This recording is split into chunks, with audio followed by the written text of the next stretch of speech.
Hello, আসসালামু আলাইকুম। চলে এসেছি আজকে ফুল পিঠার রেসিপি নিয়ে। হঠাৎ করে এত ফুল পিঠা খেতে ইচ্ছে করলো, ভাবলাম ঘরে ছিল বানানো, এখন এটাকে ভেজে সুন্দর করে গুড়ে পাক দিব। তার জন্য নিয়ে নিয়েছি গুড়।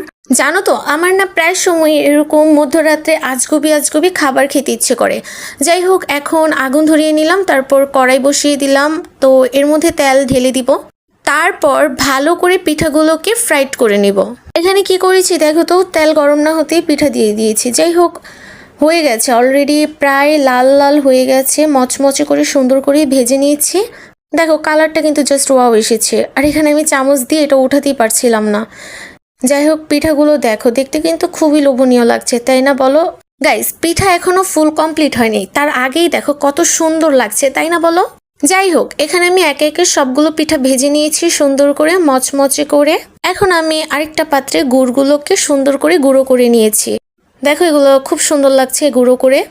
তারপর আমি সুন্দর করে একটু পানি দিয়ে গুড়গুলোকে অল্প আঁচে সিদ্ধ করে নিচ্ছি, মানে একটু ফুটিয়ে নিচ্ছি। দেখো আঁচটা কিন্তু একদম কম রেখেছি, নয়তো পুড়ে যাবে। যাই হোক, মাঝে আমি আর ভিডিও করতে পারিনি। লাস্ট পর্যায়ে আমার পিঠার এত সুন্দর লুক এসেছে, তোমরা দেখো তো কেমন হয়েছে। তোমাদের কাছে যদি পিঠাগুলো লোভনীয় লাগে অবশ্যই কমেন্ট করে জানাবে। আজকের জন্য এখানেই, আল্লাহ হাফেজ।